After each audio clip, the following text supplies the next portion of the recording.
I'm Brandi. Kruse. Coming up today on Undivided, Governor Bob Ferguson has cemented his legacy after only a few months in office. And hint, it's not a good one. Plus, West Coast attorneys general are coming to Seattle for a TDS convention. Should we go? And an ice cream company that supported the takeover of 6 square blocks of Seattle and criticized the police is now complaining about crime. Gee. Who'd have guessed? That and much more coming up today on Undivided. Remember, if you want to support our independent show, you can do so for just $5 a month. And in fact, right now, we have a goal of adding 300 paid subscribers in 30 days. So that's good for you because you can use the promo code 300 to get 30% off your first year, which I think is just a killer deal. Go to patreon.com/undivided. That's patreon.com/undivided and type in that promo code, the number 300.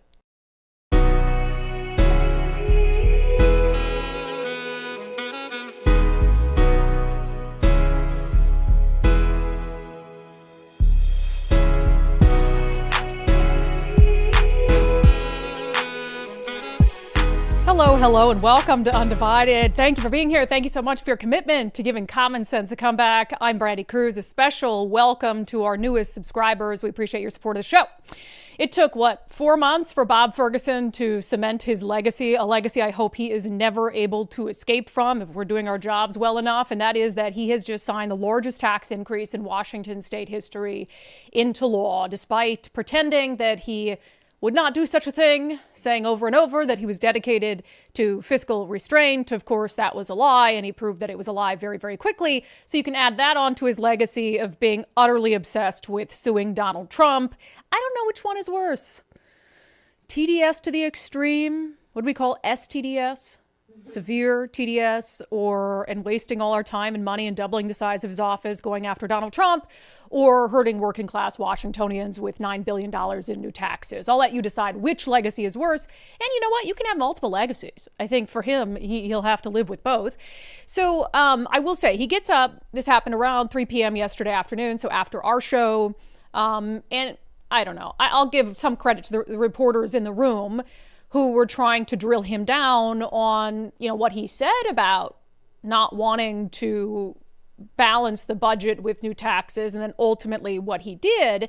I think as we listen to some of this, my chief complaint, of course, and I'm sure yours will be, where was this level of questioning while this was all happening? And where has this level of questioning been for the last 5 to 10 years while Democrats were sending us toward a trajectory of spending more money than we're taking in and spending it on things that the government has no business doing and being involved in. So, you get to this point and it's frustrating where the media has allowed, I think, had the media not allowed this level of spending through their relentless questioning as they should have been doing all along, I don't know that we would have wound up with a $15 or so billion budget deficit in the first place. And so then when it's already done and pen's already on paper, they're like, well, are you taxing families too much? And it's like, okay, late there, buckaroo.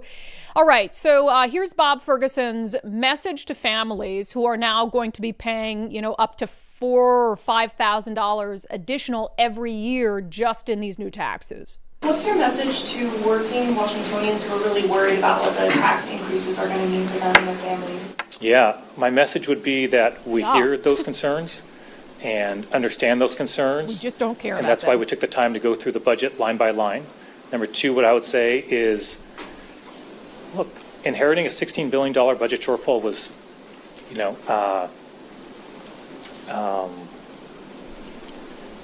was not the way I wanted to start as governor.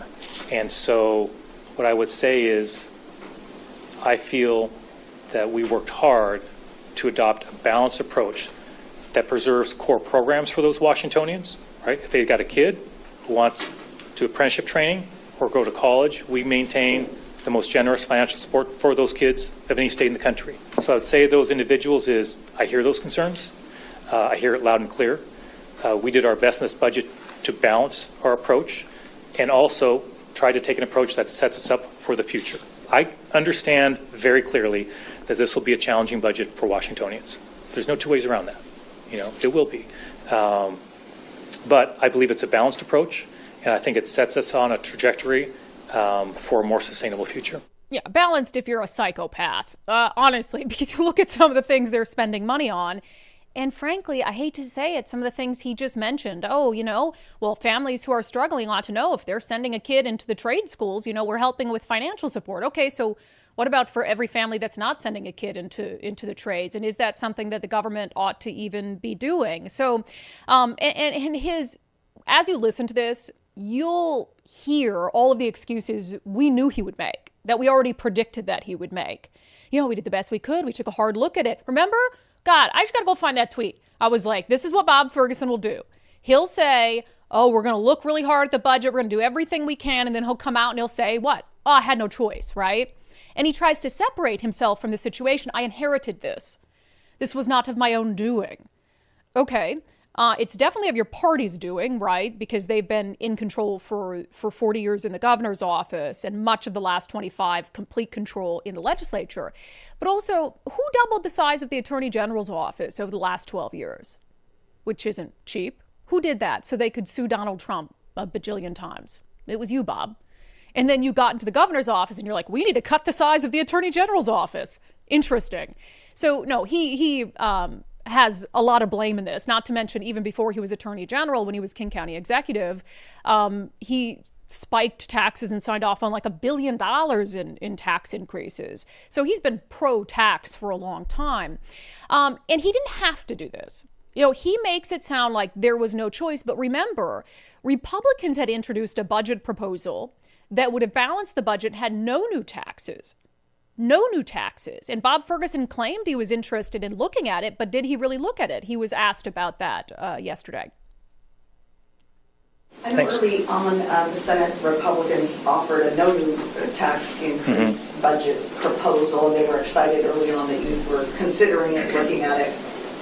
But then we ended up with giant tax increases. So many Washingtonians might say you didn't keep your word. What do you say to that?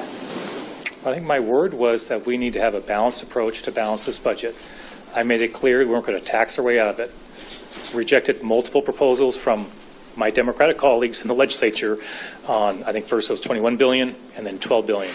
So I think we got to a number on the revenue side that is balanced with billions and billions of dollars of cuts. And so we worked hard to try to find that balanced approach. And that's what a budget is.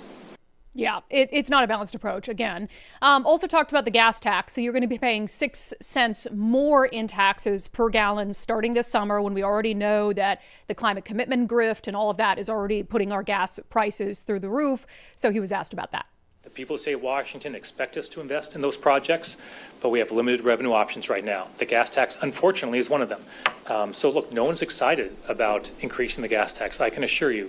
But that was a bipartisan solution. I want to emphasize that. I hope that's well covered. That was a bipartisan solution, and that was not easy, I can assure you, for the legislature to come together in a bipartisan fashion.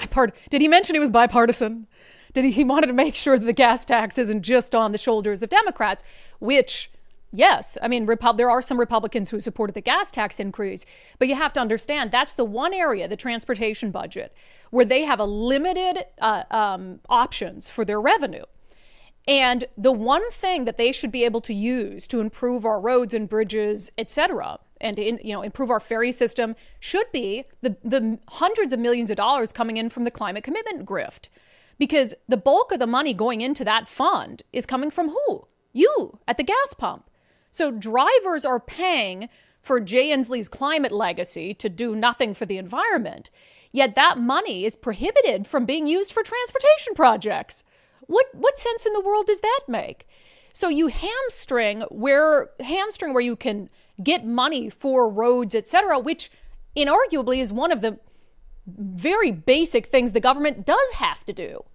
So if any of these taxes you can find an excuse for, it's the increase in the gas tax. Now, I still don't like it, but if you can find an excuse for any of them, it's the one where you have to fix roads and bridges and you only have a certain area where you can get funding from.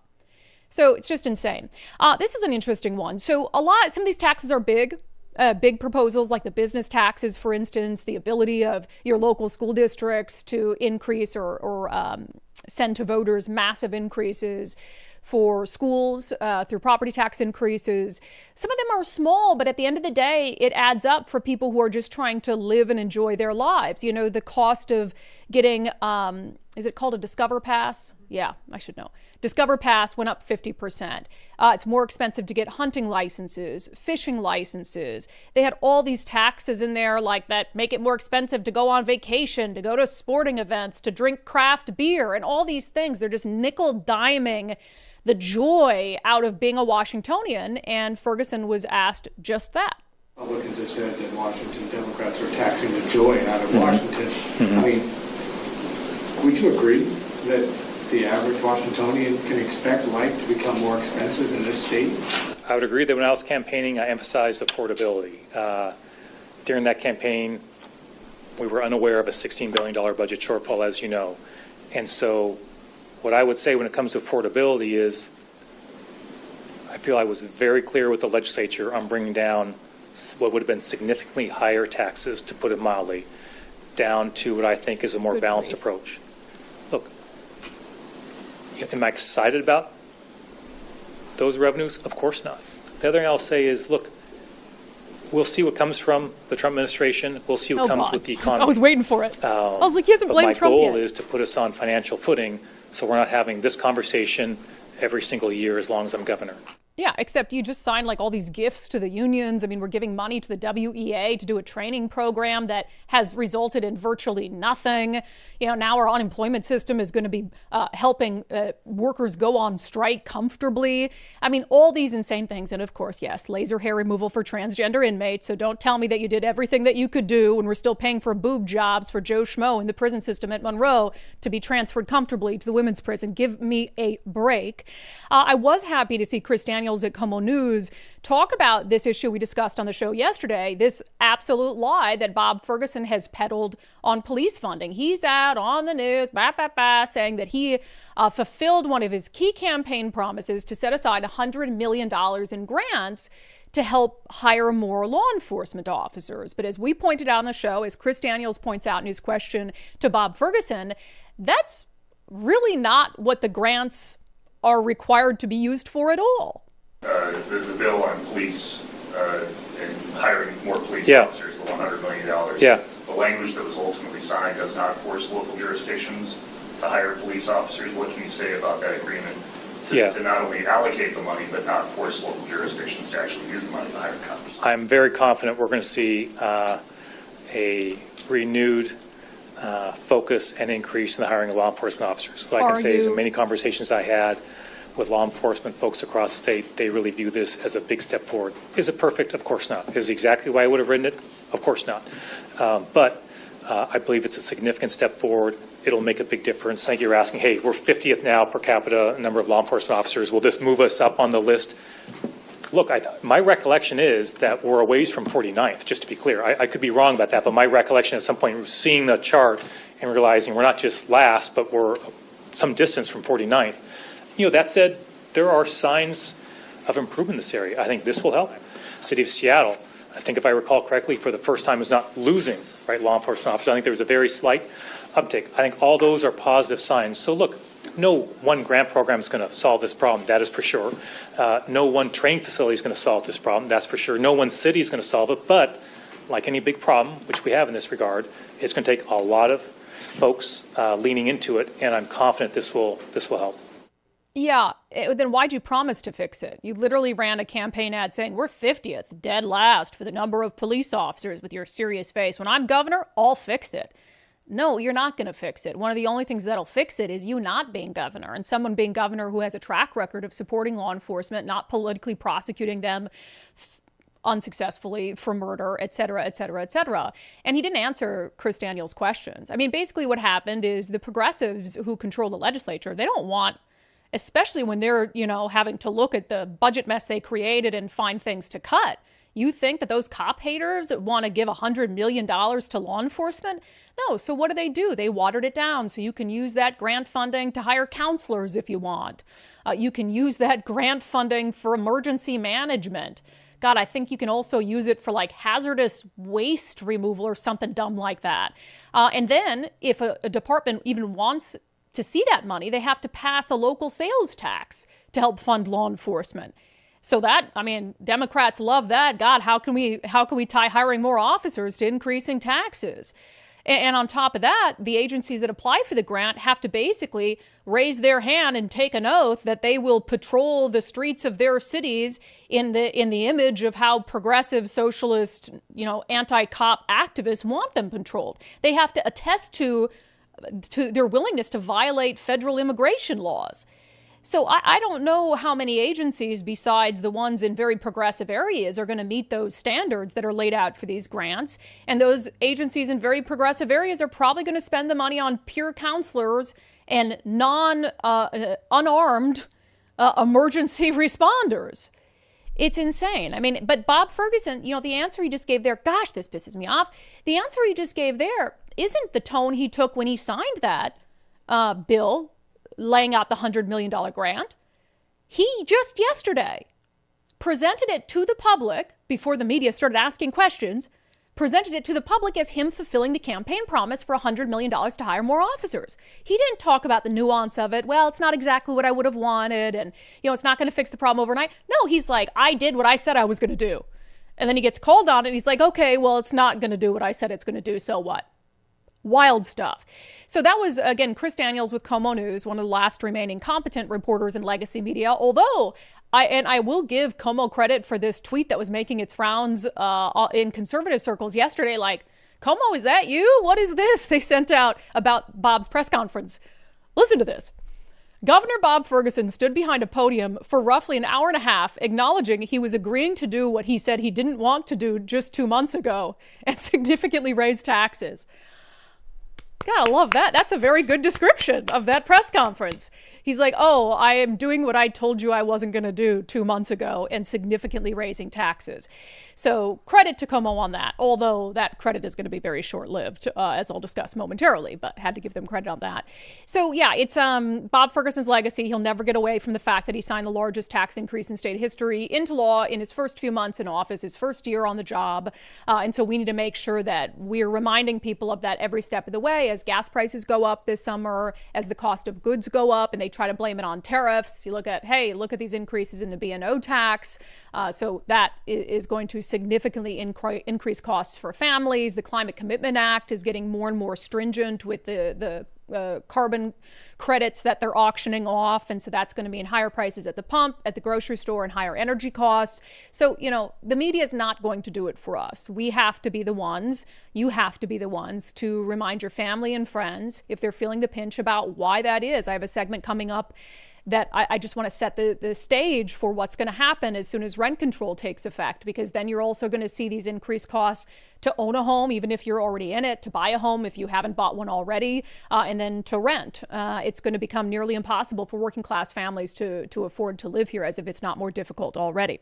Just really quickly, since I gave Como a little bit of credit, I also have to take it away. What is wrong with them? I said when they upended the parental rights initiative, I was like, just watch the media use the captured language of Democrats and paint this as a bill protecting kids, like from their evil parents. This is a headline from Como News. Washington governor signs controversial, okay, I'll give him that, student rights bill into law. A student rights bill? Law of students' rights signed, it says. A students' rights bill? I hate to tell you this, students have no rights. People always, the kids have rights. Parents don't own them. Yes, they do. Yes, they do. Till they're 18, the parents ought to have a right to know what's happening with their kids at school, to frame it. That's the captured language of the Democrats. What did they frame it as? A students' rights bill. That's not what it's about. This is about taking rights away from parents, not giving more rights to students. So disappointing. And then Nicole was searching elsewhere. There's hardly any coverage of it. Really hardly any coverage in the local media about them taking this extraordinary step a year later of upending a voter initiative that nearly 500,000 people signed over what was clearly an effort to protect radical gender ideology in schools. I mean, you looked at the bill signing yesterday and that was very clear.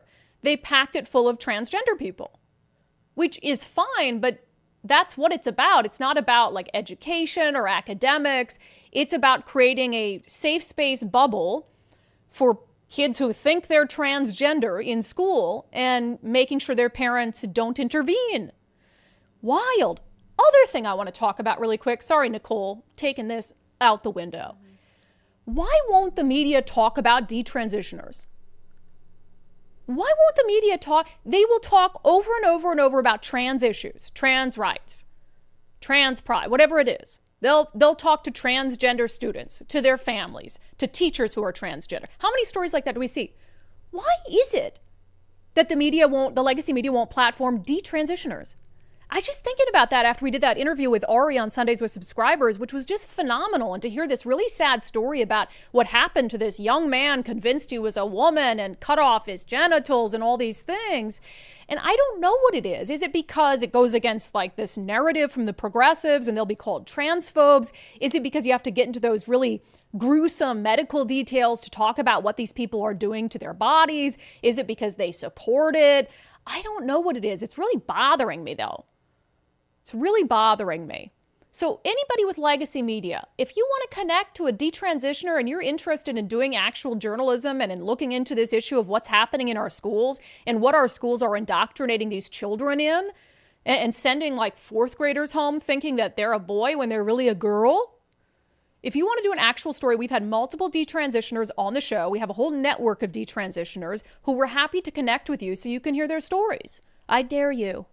Reverse psychology. I dare you to talk to a detransitioner. Also just crazy, the hate and vitriol being directed at Ari. The detransitioner we had on the show on Sunday. Insane. He was showing me some of his DMs.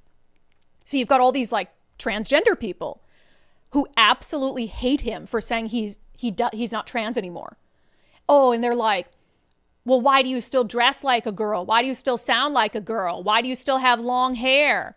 So, which is so counter to their narrative that gender doesn't have to match how you feel on the inside, doesn't have to match how you are on the outside, and, be your true self and all of that. So it's like, be your true self. Trans is beautiful. Gender is fluid. Ari's like, okay, well, I don't want to be a girl anymore. You horrible, hateful, bigot person. It's wild. I think they feel like the jig is up. Is it the gig is up or the jig is up? The jig is up. Is someone created a montage of my struggles with words? I really feel like they feel like the jig is up and it's sort of crashing in on them and they're panicking and they're backed into a corner and they don't know what to do, which I think is good. All right, one more thing I want to talk about, get your guys' opinion on what we should do. So there's a TDS convention coming to town Monday, June 2nd. So pretty soon it's going to be at Town Hall, Seattle.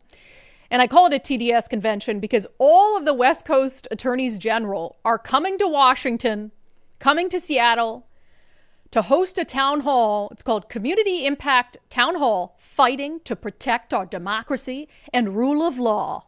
So it's the California Attorney General, Rob Bonta, the Washington Attorney General, Nick Brown, who is one of the most disappointing results of 2024. He's really gone downhill fast. And then Dan Rayfield, the Attorney General of Oregon. So they're going to get up and talk about how righteous they are and how they've spent virtually, the entirety of the last 4 months not doing their jobs for their citizens, but just suing Donald Trump like their predecessors have. So tell me if this is very not undivided, okay? So what did liberals do when Republicans were holding town halls and stuff? They bought up all the tickets and took up all the seats and either didn't attend, so it looked like there was low attendance, or they attended and they, trolled them and yelled at them and screamed at them. Is it time to just adopt the tactics of the far left? Is that what we have to do at this point? I don't like that.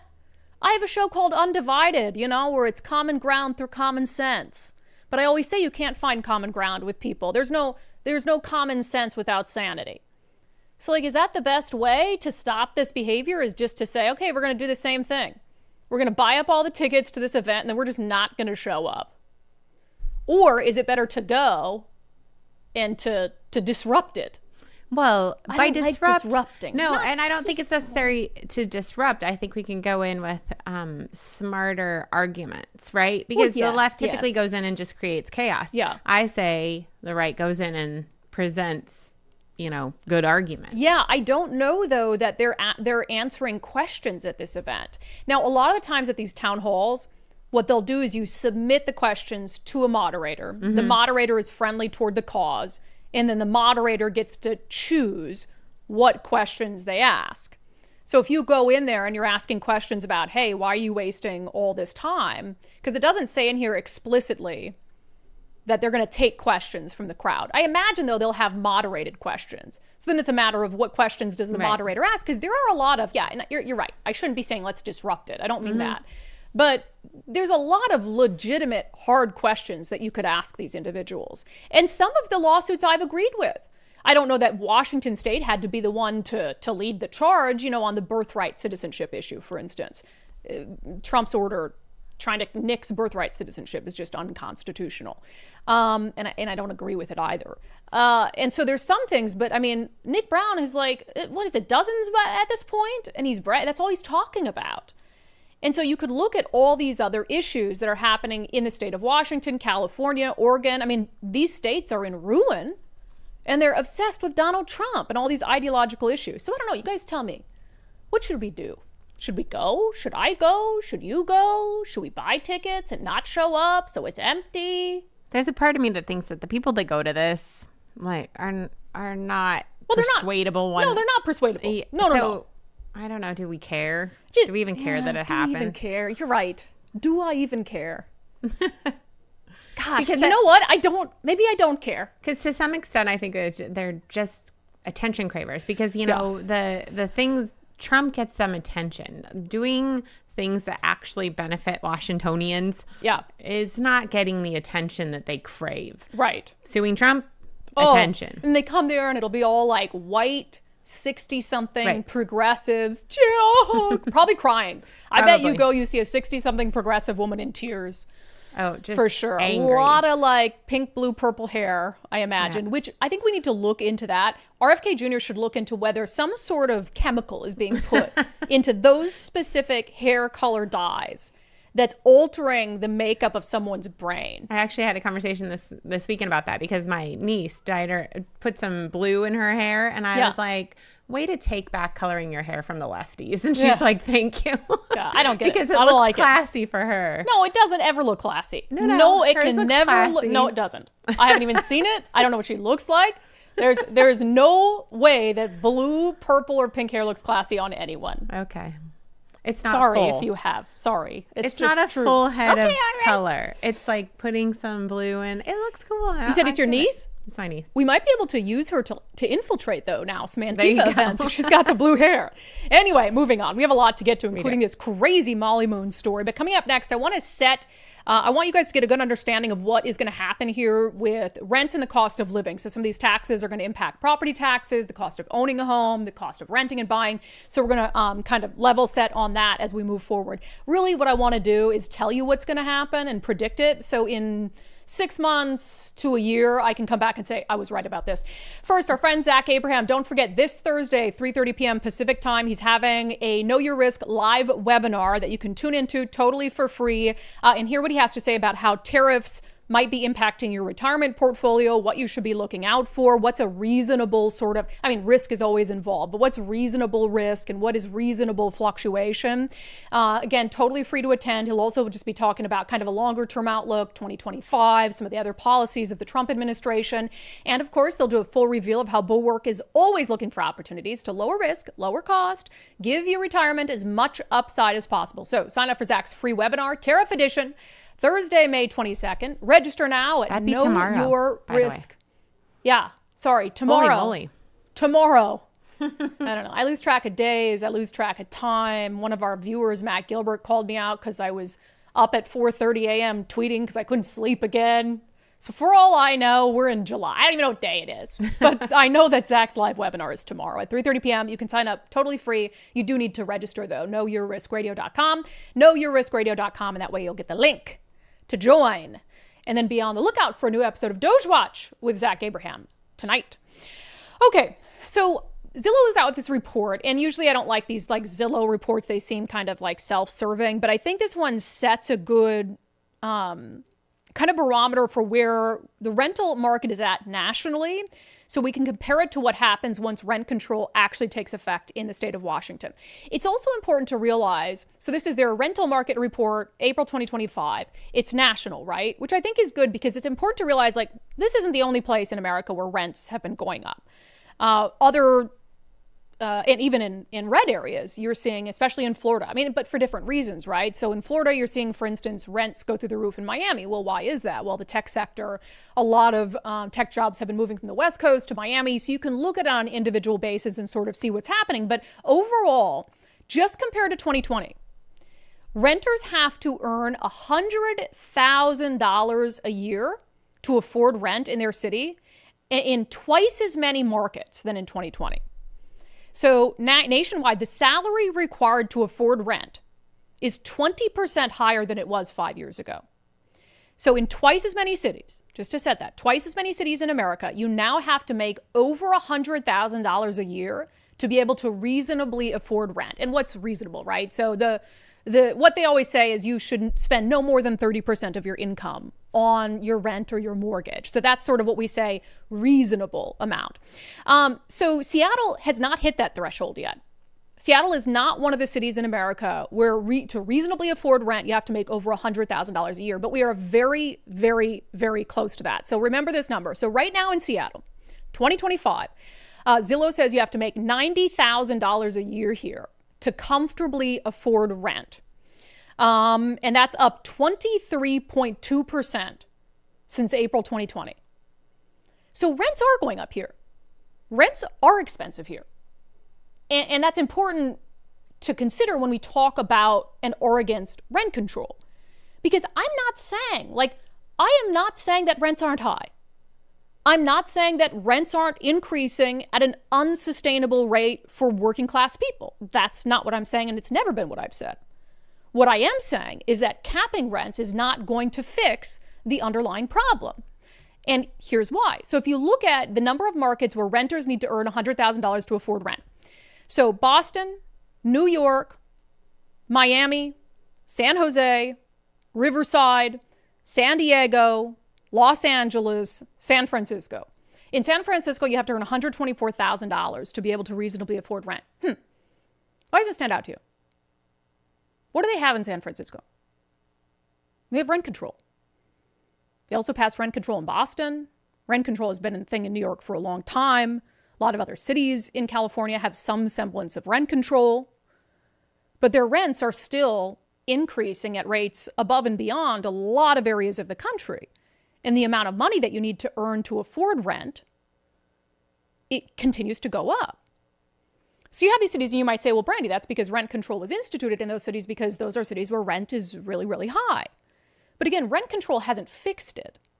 And rent control will never fix it. Because even if you look at, let's say that I support Washington's new rent control law, which what does it do? It caps rent at 7%, rent increases at 7% per year, up to 10% for inflation, okay? So even if, and the progressives are going to try to use this against me, I'm sure, even if you increase rent 7% a year, that's like still too much for people's pay to keep up with. So like the idea of capping it, right, at 7% a year. So over 3 years, like you could increase it 21% essentially. Did I do the math right? 21%. I don't think that's acceptable. So I don't think it's acceptable for renters to have their rent go up 7% a year. The difference is in how you fix it and who you blame for that. I mean, it's totally unsustainable. But capping it at 7% a year doesn't do anything. Because again, 7% a year is still too high. Capping it at 5% is still unsustainable. 5% increases a year are still too high. The only way to fix it is to actually reduce the cost of owning a rental unit. The only way to fix it is to have vacancy rates at a reasonable level. Because if you have about 10% vacancy, I think is the sweet spot, then it's a supply and demand issue. So you also have to have what? More units available. You have to have people coming in, building new units so the supply is at a good level, and then you don't have people tearing each other into bits trying to vie for the same apartment, because that's what drives the price up, right? So everything you need to do to actually help renters make sure that the cost of rent isn't far surpassing their increased pay, The only way to fix that is by increasing the amount of units available and by driving down, making sure that you're not increasing costs for owning a rental unit. But the legislature just did the opposite of all of that. So let's just put rent control totally aside for a second. So what do? They just gave local school districts more power to increase levies. So your property taxes in an area like King County where they pass everything are going to go up dramatically. The Climate Commitment Act is increasing the cost of energy, and that's going to continue to go way, way up. So who pays for that, right? Well, you're going to pass that along to the renter. That goes on to the person who owns the unit that they're renting out or whatever it is. The regulations for builders. All of that has made Washington State a place that's not desirable to build. So you're not going to have these new units coming online. And it's also increased the cost of having one of those units. So rent control, to me, it's like if your issue is really to help renters, like you take rent control completely out of the equation. So what I think we're going to see here is on that map, can you pull that map back up, Nicole? On the number of markets where renters need to earn $100,000 to afford rent. So Seattle, I think, will be on that next year. I think Seattle will absolutely, despite rent control, will be on that map next year. So hold me to that. And I do think that you're going to see when Zillow does this next year for the year-over-year increases, it'll be 7% every single year because we can predict that, right? Because they just jacked up costs of home ownership and owning a rental unit. So you're going to see landlords absolutely like clockwork, 7%, 7%, 7%. And I don't blame them. It sucks for renters, but it's not the fault of landlords. It's the fault of leaders in Olympia who they don't understand some of the places in the country where it's hard, it's most expensive to rent. You know, they have rent control policies and the rent control isn't fixing that situation. So you have to drive down. You have to drive up the number of units. You have to drive down the cost of maintaining those units. That's the only way to fix it. Instead, they did the exact opposite. They made it more expensive to own a home in a unit, in an apartment building or a duplex, whatever it is, more expensive to do that. And they instituted rent control, which will drive down the number of people who are willing to come here and develop and build more units. It's asinine. It's absolutely crazy. So just watch next year what happens in the city of Seattle. You're going to have to make more than $100,000 a year to be able to afford rent here. Wild. And it's a statewide policy, so it's going to make rent worse everywhere else as well. That segment was brought to you in partnership with our friends at the Rental Housing Association of Washington. If you are one of these landlords and you're trying to think about, can I even navigate this situation, become a member of RHA, reach out to them for advice. rhawa.org, rhawa.org. All right. A woke ice cream, not even Ben & Jerry's. What is with it with ice cream companies being so far left? Is it in the ice cream? Oh, yeah. What is the deal? Is it because more people on the left are obese? And so ice cream people, obese, and they're just like, no. I don't know that that's though, right? the Is that not true? But, is it not true? I think I made that up. That might be made up, but Anyway, a lot of ice maybe. cream shop owners are really far left, and I don't know why, but there's one in particular in Seattle, Molly Moons, who came out against police aggressively in 2020, and now the owner of Molly Moons is complaining about crime on Capitol Hill. Let's talk about it in our segment, Unbelievable.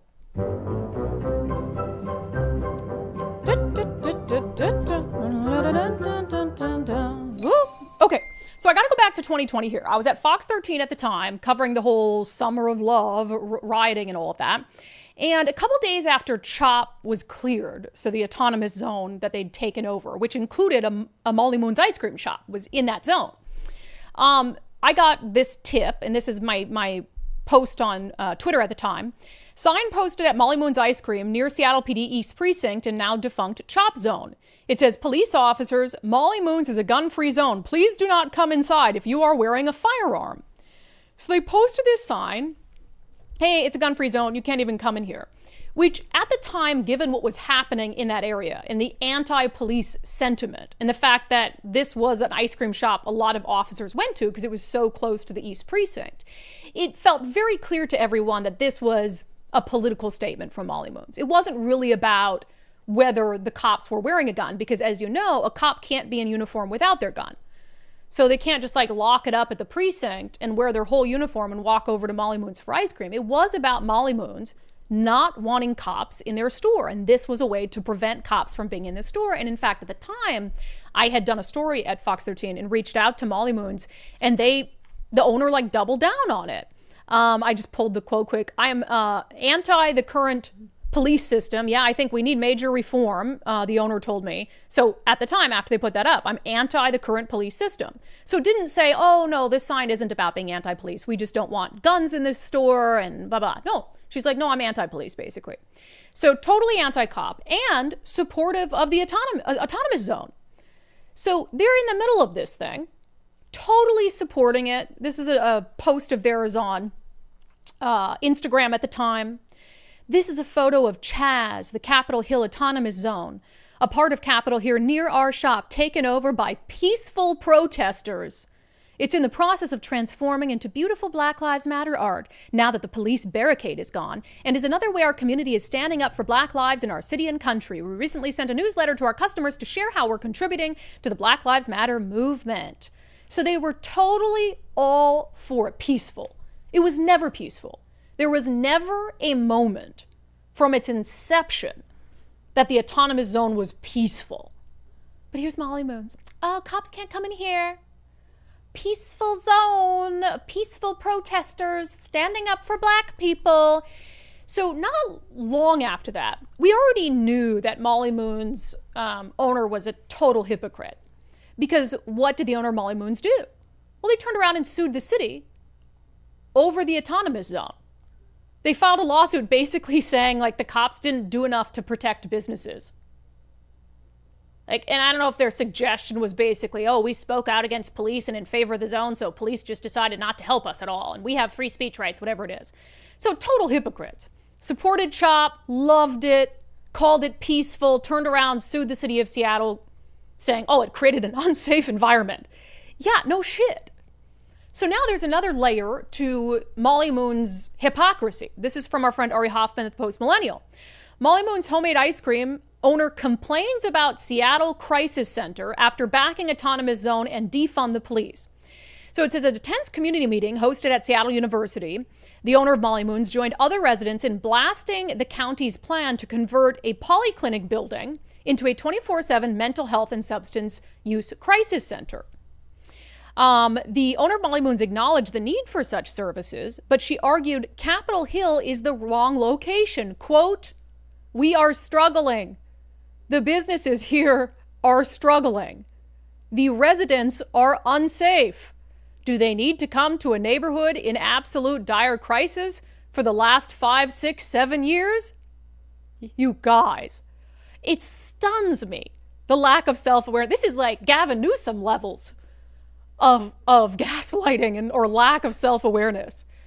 So cops suck, don't even come into our store. We don't want you here. Defund the police, cops bad, Black Lives Matter, autonomous protest zone, totally safe, except we're going to sue over it because it's not safe. And now you're going to complain that you don't want a crisis care facility in your backyard, despite the fact it's a very progressive thing and you're a very progressive company, because you say that businesses are struggling, residents feel unsafe, and you're in a dire crisis for the last 5, 6, 7 years. Gee, what was happening 5 to 6 years ago? I am really trying to remember. Oh yeah, the Capitol Hill Autonomous Zone that you cheered on. And that area has gotten substantially worse since then. One of the reasons is so many businesses decided not to reopen in that area because of what happened during Chaz Chop, and they can blame it on the pandemic or whatever it is. No, we talked to business owners at the time who were not going to reopen because of what happened during Chaz Chop, and they got their windows broken. It was just sort of the last straw. So what happens in a neighborhood when you have businesses that start to leave and you have storefronts that are just vacant? Well, then you have that element. You don't have positive foot traffic, you get negative foot traffic. So Capitol Hill was already on the decline long before the pandemic, which people will blame it on, or the Capitol Hill Occupy protests because of the crime and the substance abuse and all of that. But that significantly exacerbated the situation. And Molly Moons at the time, very influential, I would say, Seattle business, they could have spoken out and said, hey, we're trying to run a business here. You know, you guys peacefully protest by all means, but violence, vandalism, all that stuff, you know, kicking police out of their precinct, patrolling the area, and this is one of the funny hypocritical things, they patrolled that area with AR-15 rifles. Citizens did. These Antifa AR-15 rifles that had been handed to them by the CHOP warlord out of the trunk of a car. And Molly Moon supported that, yet put a sign on their window saying, we're a gun-free zone and cops can't come in with their guns. Figure that one out. So, God, now I can't have Ben & Jerry's? And now I can't have Molly Moons. What is the name of the nice coffee, or the nice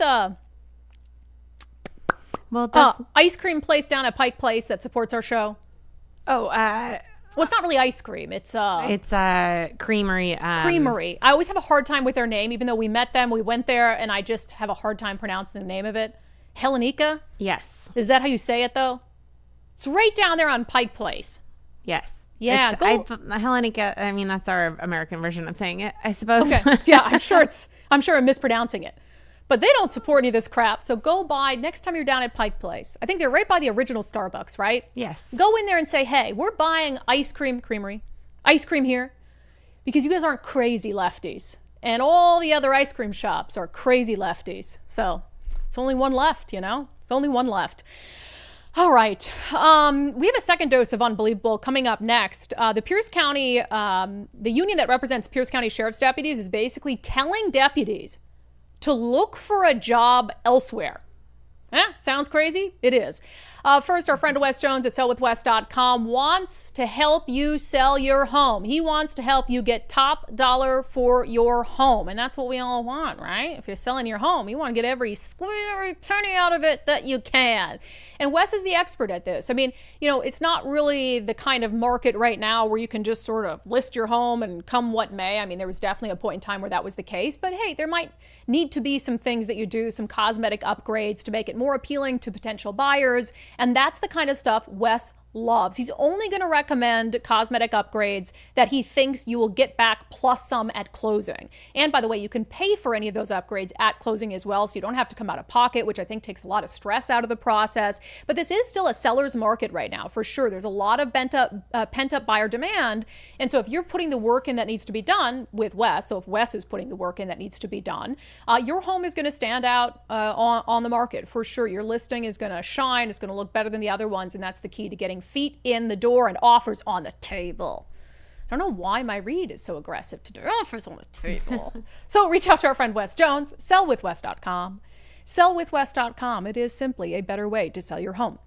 All right, so there have been contract negotiations going on at the Pierce County Sheriff's Office. And remember, they have a new far-left, anti-police, pro-police defunding Pierce County executive, which I'll never forgive the citizens of Pierce County for not voting for Kelly Chambers and instead voting in wackadoodle Ryan Mello, who's so far left. I mean, especially after you had Bruce Danmeyer as a county executive, who's the nicest, calmest, most reasonable, capable man. Unfortunately, they have term limits, so he had to go, and you picked Ryan Mello?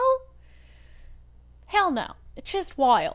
So apparently, Ryan Mello is refusing to increase pay for the sheriff's deputies there. So this is how the police union responded to that. So the Guild said to our members, I'm going to read a big chunk of this because it's pretty astounding that they'd say this. Your Guild negotiations team has been in the bargaining process with the county for over a year with no headway. The county executives, representatives, and your Guild are nowhere near reaching an agreement that we as a team representing you feel is fair. Staffing levels are the same, or at the same level as 20 years ago. We are last in staffing numbers for the nation. You have a heavier workload than any agency in our county, let alone probably the state. If you were on the fence waiting for the county to come to a fair and acceptable wage and compensation package to make a decision about your life and family's future, stop waiting. We are aware that there are individuals in our membership wanting fair compensation for their work and safety conditions. We are here to tell you, if you are waiting for meaningful compensation from the county executive's office regarding your future, he is not willing to compensate you for it. And we, as a bargaining team, suggest you further your professional career elsewhere. That's nuts. Mm-hmm. We, as a team, asked the county for a written offer that we could present to our membership to show you how the Pierce County Executives team values the work you do. They provided it to us, and we will present it to you. We will conduct a membership vote in the coming weeks about the proposal. For your convenience, I have attached a few hyperlinks so you can look at what other agencies think you are worth. And they put hiring links in there for City of Bonnie Lake, City of Tacoma, City of Puyallup, Gig Harbor, Lakewood. That's some pretty stunning stuff. Now, I'm not a dummy. They're in contract negotiations. They know that they're going to put this out and people are going to cover it, right? So there's some strategy here. So don't think that I don't know or understand that there is some strategy here. But it did elicit coverage. Como News spoke with Guild President Sean Darby and the sheriff there, Keith Swank. Is that an acceptable offer? Absolutely not. No, it's insulting. We are about 30% below the Tacoma Police Department. Mello's staff said he wasn't available to speak to us, but in a statement told me the contract offers competitive pay and robust benefits. Not competitive at all. Both the Guild and County Sheriff Keith Swank say it's not even close. The executive is holding this up. The executive does not believe in compensating you the way you deserve to be compensated. Yeah, so I do think there's some strategy there, certainly from the sheriff's office and the Guild, who wants them to say, who wants the county executive's office to believe that we're really trying to get our deputies to go elsewhere.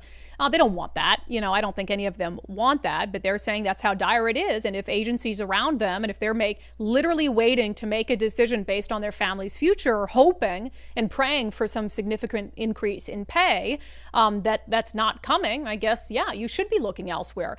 One of the other things I'll note is you have all these other public sector unions who are going to be on the picket line before you know it. Why? Because the state just passed pay for striking workers.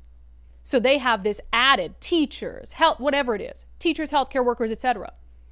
They have an added ability to force their pay to go higher. Guess who can't strike?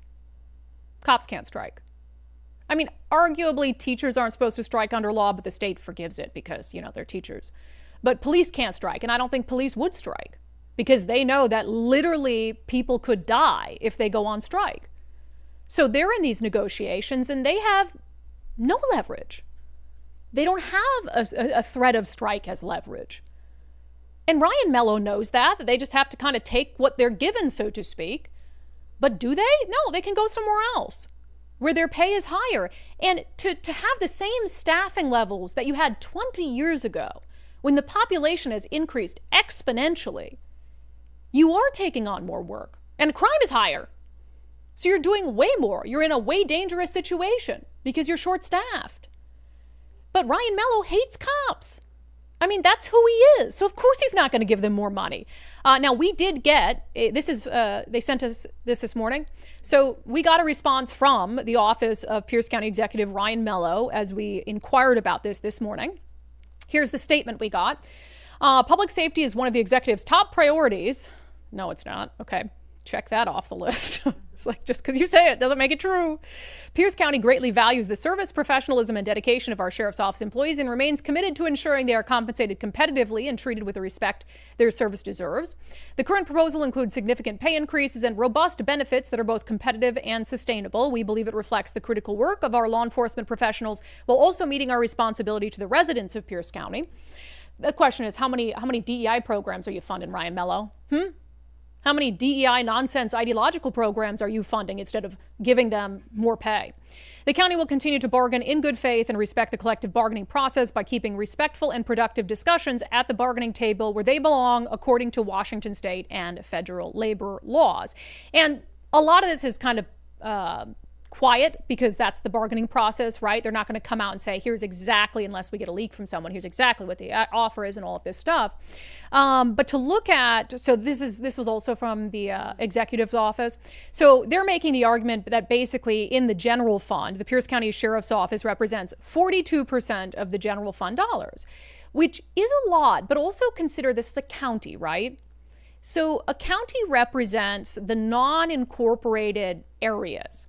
So you take out the needs of any of the major cities in Pierce County. So Tacoma, Puyallup, Lakewood, all the cities, right, that have their own police departments, that have their own city councils, that have their own budget. So the demands of a county government are far less. One of the, if not the most important function of the county government is law enforcement and is providing a law enforcement response to residents who live in unincorporated parts of the county. So that's why acting like 42% is a lot is ridiculous. I mean, most of the budget is going to go to, Superior Court, the prosecuting attorney's office, and law enforcement, because there's just not a lot of other functions for a county government. They also say, and this just also irritates me, market compensation comparables. Washington County, what's the biggest, Nicole, can you look, what's the biggest city in Washington County? Where even is that? So they're saying here's counties that our sheriff's deputies' pay is commensurate to. Clark County, Spokane County, Multnomah County, Snohomish County, Washington County. What is the... I don't even know that county. Washington, I gotta... Because what is the... Because there's no way that's comparable to Pierce County. Anyway, I'll look into that. I should have asked you that before. There is no Washington that's not County. What, is it in Oregon? Is Washington County in Oregon or something? Okay, we'll look into that. That's bizarre. It says the sheriff's office receives the overwhelming majority of our general fund because we not only want to pay deputies and jail staff fairly, but also the jail healthcare contract, the jail food contract, jail capital improvements, and the Humane Society contract. All these costs of doing business impact available revenues. So I would say, if you want to work for an agency that values you as a member of law enforcement, you have to work for a government that values you as a member of law enforcement. And Pierce County government under Ryan Mello is not it. I do think it's pretty astonishing, though, that you have the Guild coming out and saying, just go elsewhere. I don't think they want that. I think it's a bargaining tactic. But at the same time, some deputies might take them up on that if they do not believe that a good offer is coming down the pipeline. We'll figure out where Washington County is. Nobody is telling you in the chat. Yeah, Washington County in Oregon. Washington County is in Oregon. There's multiple Washington counties around the country, but no, I think that they mean in Oregon. That must be. Yeah, I doubt that that's a comparable county. All right. Anyway, we can move on. Sorry, I'm always trying to do things on the fly. All right. I've told you guys, take the First Mark Challenge. If you're looking to save a little bit of money on your insurance, maybe you got a renewal notice. That's when people tend to say, okay, the renewal, it's going way up. Let's look for different insurance. Don't look for it yourself. Have First Mark Insurance do it. It's totally free to take the First Mark Challenge. And they're going to be honest with you. If they can save you money, great. But they're not going to force you into something that they don't think is going to work for you and your family. Our friend Brock Heward took the First Mark Challenge, and it was a First Mark Challenge victory. The word that comes to my mind is a word I use a lot on my sports show, and that is connective tissue. It's important in team building. It's important as players in a locker room to be connected to others. And when it comes to insurance, it's so complicated. It's so stressful. You just don't even want to deal with it. And that is where the connective tissue of having a pro, having a broker, having a partner, and most of all, having a teammate like First Mark Insurance, it was the best connective tissue we could find. Yeah, so you could be our next First Mark Challenge victory. Go to firstmarkinsurance.com, firstmarkinsurance.com. Set aside some time to take the First Mark Challenge today. The very best part is they work for you, not the insurance companies. They're always going to have your best interest in mind. Hillsboro, Oregon is the largest city in Washington County, Oregon, which is a troll. Why would you have a Washington County in Oregon? Population of Tacoma. Nicole, this is the stuff you're supposed to do. I guess. I didn't know we were going to go into the specifics. 100,000 people is the population of that city. The largest, Tacoma is 250,000. Yeah. So I mean, I don't know. For the record, it's not that this they're patrolling. Just as we were starting the show. No, it's not Nicole's fault. I go off on tangents. All right. Okay, let's get to some national news. I want to skip ahead, Nicole, if that's all right. The mayor of San Francisco made the weirdest comment. And I don't know if he thought he wasn't being recorded, but there's this guy named J.J. Smith.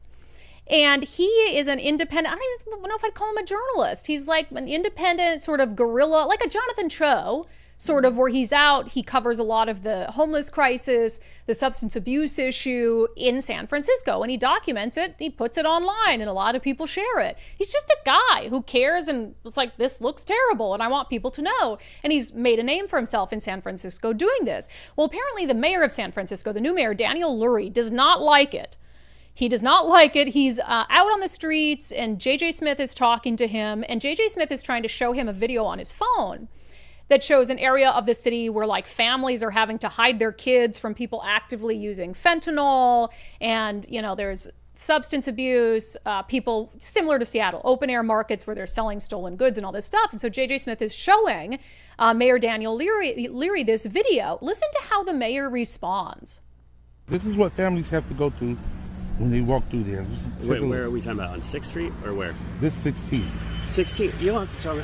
I'm there every day. I know. You see what the mother has to go through? They got to cover their children up to go through there.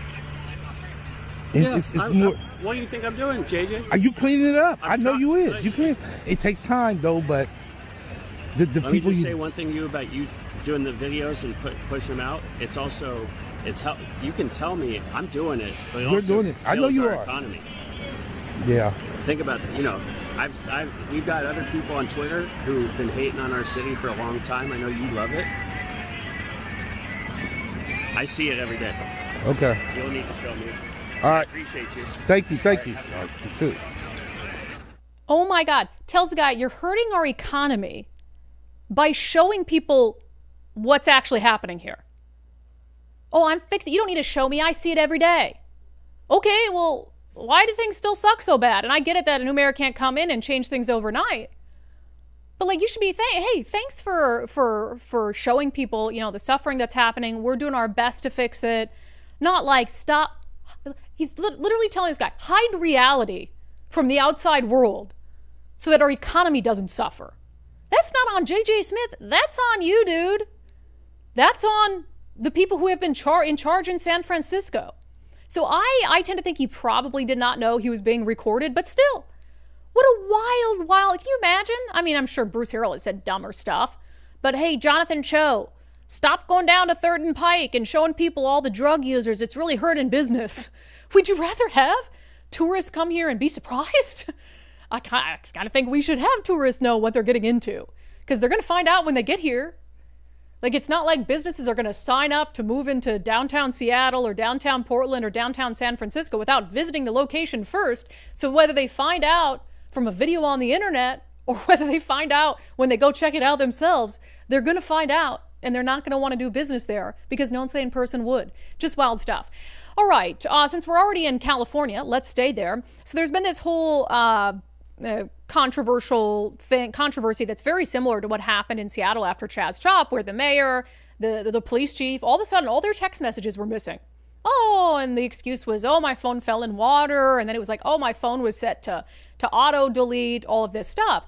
So, Nicole, is this an old video from Fox 11? An old video. So, of course, one of the issues that, just to set this up, Mayor Karen Bass in LA was out of the country before those massive fires broke out. And she was asked at the time, like, hey, why did you leave the country when there was active warnings that we could be heading into a dangerous fire risk? When I talked about it with the fire chief, what she said is that we have warnings of Santa Ana winds a lot, but predicting this, and you saw, from the city, from the county, that level of preparation really didn't happen. So it didn't reach that level to me to say something terrible could happen and maybe you shouldn't have gone on the trip. Why didn't it But to happen? me, I don't know. I mean, I think that that's one of the things we need to look at.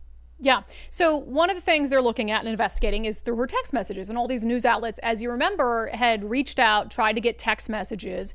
And at the time that we last covered this, they were missing, right? And there was an accusation that maybe she had deleted them or whatever it is.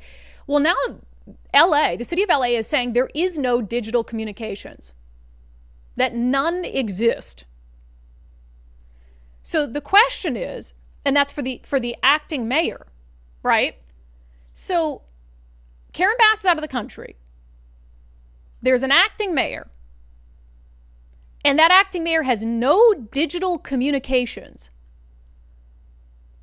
You're telling me that the acting mayor, during one of the worst wildfire crises in our nation's history, so the acting mayor was LA City Council member Marquise Harris Dawson. So they're trying to figure out, okay, what was he doing while Karen Bass was out of town? And they're now telling KTLA that there's no digital communications whatsoever, including email, text, WhatsApp, any other sort of form of contact. And there's none from Harris or even to Harris over a period of several days. So you're telling me no one emailed, no one texted, no one called the acting mayor of LA during a massive crisis like that? Of course they did. Of course they did. So where are those communications at? Very reminiscent of Chaz Chop in Seattle. Very reminiscent. Because the messages exist, obviously. The messages occurred. But now it's a pattern. Well, you're not going to like what they show, so there are none, sorry, and there's nothing you can do about it. Don't you believe that they have 2 phones? Well, yeah, but you can request, if you're doing, at least our law is that if you're doing city business on your personal phone, it's subject to public disclosure. And it's contingent on you to turn it over. Now, there you go. The only way to compel it is through a court order. So, for instance, if KTLA or someone had proof, like a text messages that was given to them, like, hey, the mayor texted somebody from his personal cell phone, so now that makes it subject to public disclosure, then you can get a court to compel it. But if they just come out and say, nah, I don't have anything responsive to that. And what's the punishment, right? Honestly, it pretty much worked for the city of Seattle. They got a little bit of, they must have decided that whatever grief they were going to get from the text messages vanishing would have been, was not as bad as what the text messages would have shown. So they're making a calculation there, right? Do we just pay all the lawsuits and just say there's no messages or we lost them? Because what those messages will show is so bad that they can never see the light of day. So it's just wild stuff. But yeah, I guess this is what liberals do when they do something wrong. They just delete the evidence of it. Absolutely wild. All right, we'll get to our daily subscriber show poll. Nicole, is that in? Okay. I forgot what I asked. I just don't see a graphic in here. Yeah, sorry. That's okay. You just throw it up. I'll read it up here on the screen. I asked our subscribers on Patreon, Locals, and X today about American-made products. I asked you guys, do you make a conscious effort to buy products that are made in America? And I was thinking about this because I have been seeing more and more online this the labels. I think people are trying to lean into it who do sell products made in America. And so now they're absolutely making sure that label is front and center, like, hey, buy this, it's made in America. So what do you say, Nicole? Do you make, do you like actually seek out American-made products? I would not say that I seek out often. However, if I see made in America, I might be more likely to buy. Okay. So yeah. I get it as a marketing tactic because if you see made in America, I'm like, yeah, made in America, I'll get that. Yeah, I think I'm kind of the same. Because, I mean, let's be honest, we both love our cheap stuff from overseas. Right? But yeah, if something says made in America, I'll be like, it'll be an incentive, It's an incentive, right. It's a good marketing plan. So I appreciate them using it, I guess. And then at this point, you're telling them, or they're telling you, not as many tariffs, or you're not paying tariffs on this. Yeah, and it also is going to come down, frankly, to the cost. Because if something is, I'm not made of money. If something is exceptionally more expensive to buy it in America, like I would love to do that for that company. But if it's a few $100s more, I'm sorry, I'm probably not going to. I don't know if that makes me a bad person. You guys are pretty split. 57% saying, yes, you do this. 43% saying, not really. Kind of for the reason I just said. Junie says, we can't afford to be politically correct in our purchasing decisions except for my cast iron. Only made in America will do. Is that a thing, that cast iron in America is the only way to go? Bloom Kitty, I can't afford, don't have time to always make that choice, but if I'm choosing between 2 items, that would be a deciding factor. Deb, certain types of products, notably food. I will agree with that. There are certain like steaks. I'm only getting my steaks from an American rancher. Okay. I'm not getting some Mexican steak. Yeah, fair. Although sometimes other countries have higher standards than us, really. But like which ones, Nicole? for their foods. I'm not. Well, I don't know all the specifics. I couldn't give you a list or anything. But for sure, other countries sometimes do. So. I don't know. That's the big food debate in our country right now, right? Yeah. Because we don't have the same standards. We allow things to happen to our food. Yeah, well, I mean, we literally buy an eighth of a cow So yeah, so that is different. Like, so then you're buying local and source. So you're sourcing it to a specific farmer or whatever you're picking. Yeah. Right. But when you're just buying it off the shelf, you might not know the specifics. Like at a unnamed grocery store where it's like red and you know that they put dye in it to make it look that color. No, thank you. Sunny Day says, I've been praying for a serious attempt at an online Made in America mall, similar to Amazon. Finding USA goods on Amazon is difficult. Their filters don't allow it. And when you narrow it down, the filters reset. Oh, that's interesting. That's a really interesting idea. There has to be something like that out there that's like, this is a marketplace for Made in America goods. I love that idea. If it doesn't exist, like jump on that and then give us some of the profits. HTA, I try to. There are items we just don't make, or if we do, they are double the price for the same quality. Yeah, I agree. I think it's like, would love to, but price and quality has to come first. RV Goalie Life says, I go to MammothNation.com for American-made products before I search elsewhere. I listen to Mike Rowe's podcast. He often interviews people you ought to know, and many are American entrepreneurs. So MammothNation.com, he says, and I haven't vetted this at all. I could be sending you to a porno site, but MammothNation.com, he says, has American-made projects. Products, not projects. Yes. Products. It looks like there's some sort of membership. So it's like it appears like maybe a different Amazon. Maybe. Yeah. I mean, we pay a membership to that, so that might make sense. Yeah. Okay. All right. We'll check it out. All right. But yeah, pretty split on that one. So maybe more and more, though, if you start to notice like tariff prices, for instance, or at least it gets people thinking about it. Gosh, maybe I should be trying to buy more American-made products, but what is the alternative and what does that price look like? Because we're not all made of money. All right. Comments from the show. Country Guy. So to get money to hire more officers, you have to raise your own money to hire new officers. That Bob Ferguson's promise with a $100 million grant. Yeah, it's kind of like you raise some money through new taxes and we'll give you some more money. As long as you have a police force that's built in our image. BJ Bumblebee, I'm never again going to vote for a teacher or a lawyer for public office. They are screwing this nation up. They need to just teach and litigate and stay out of our government. Yeah, the last at least 4 governors of Washington State were attorneys. So Bob Ferguson, why is that a thing? Jay Inslee, Christine Gregoire. Why is the other one Locke? Yeah, lawyers. Interesting. Matthew Cook, TDS convention in Seattle. That's any day ending in Y. Yes, we live in a TDS convention. Good point. Pattern recognition expert. Brandi as moderator for Culp versus Inslee was what made me respect her. Been a fan since. Oh, thank you. Yeah, that was a really annoying debate to moderate though, because it was Inslee would not be in a room with Culp because of the pandemic. So they weren't on a stage. They were both in individual separate rooms remote. And it's so hard to moderate a debate that way. Because it's like, you can't see their body language. They can't really interrupt each other because they're not, and they can't see each other. So it was just really strange. But I agree. You did do really good. Thank you. That's I tried my best. Yeah. Well done. Old Sub Sailor with a $50 super chat. Oh boy. It's really sad that most of us work for a living and can't always get off work to participate. We do need to actively resist Ferguson and his socialist communist plans. The way it's going, he will never leave office. The first American dictator. I thought that was Donald Trump, though. Diana Manning, regardless of if you caused this deficit, which he did exacerbate, a true leader doesn't whine about it. They just go and fix it. Big fat F for Bob. Oh, yeah, he's full F. F. And I was ready. I was ready to compliment him. I did. I was ready. I was willing. You were hopeful. If he did a good job, I would cover him accordingly. But he's not doing a good job, and he's a liar and a grifter and a gaslighter. Oh, let's see. Bill Biz, $20 super chat. Dory was right. Ferguson may be the most dangerous. Yeah, I agree. Let me see here. A couple. Papa Woody, absolutely psychopathic. Brandi, thank you.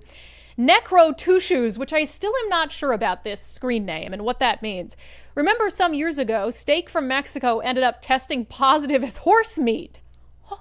I don't remember that, and I shouldn't say like our farms, our farmers have standards, and I'm sure that they live up to them. But I'm just saying, we have a lot of like the wheat, and that's why the gluten is a thing, and we have different standards here. So I don't know. Do your research on everything you buy, I guess. Yeah. Cheapest isn't always best. That's for sure. I agree. Street says, but I will say on the meat, buying a part of a cow if you can. Oh, that's yeah. the way to go. We love it. We stock our freezer. It's so good too. I mean, yes, the steaks are amazing. So we Yes. get all the good cuts of steak, and then you have the roast that we use for Thanksgiving and Christmas. There's all sorts of and I've started to like cooking. What do you call them? Short ribs. Yeah. What? Yeah. Why are you Yeah. looking at No, me like I that? was like, as long as I don't have to look at the animal in the eye before it goes down. Well, they're not I'm making you fine go with it. kill the cow. They're bringing you the meat. I know, you it's love the way steak. to go. Yes. It's the way to go. Yeah, they are cute. It's kind of sad, right? I know. Street says Pinocchio Bob, 100%.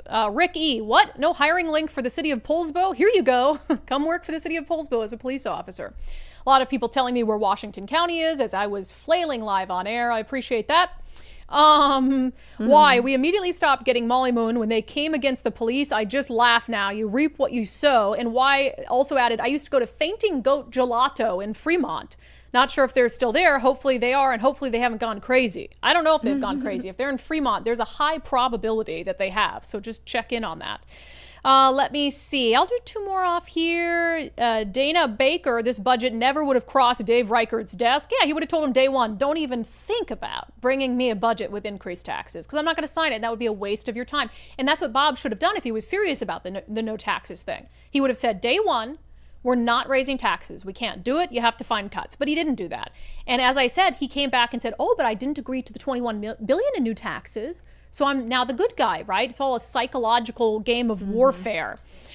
Sick of Wah. I agree we need to take the high road, but in this state, only the unhinged morons causing scenes get what they want. I agree. And that is very frustrating because you see them whine and cry and protest and name call and all of that, and then they get what they want.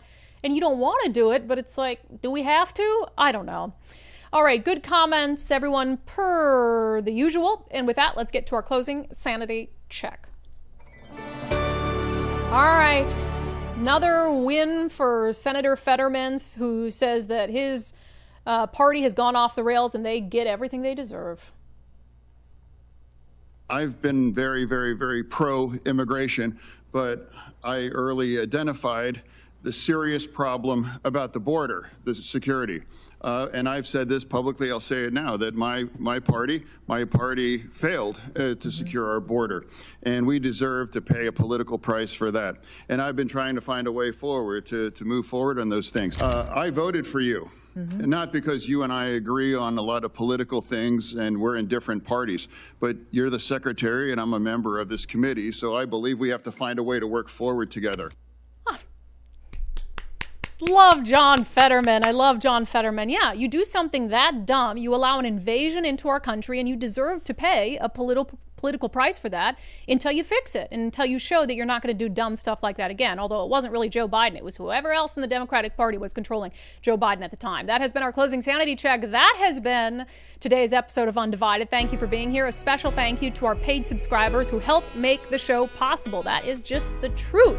So if you'd like to become a paid subscriber, we have a great promo going on. It's the only promo we're doing for the rest of the year. We're trying to add 300 new paid subscribers over the next 30 days. So if you go to patreon.com/undivided, that's patreon.com/undivided, and use the promo code 300, that's the number 300, 300, you get 30% off your first year. That's a killer deal. That ends up being like, I don't know, what, $50 for a whole year? Maybe not even that. That's great. I mean, I'm a little biased, but I think it's a good deal. All right, we'll see you back here tomorrow at noon.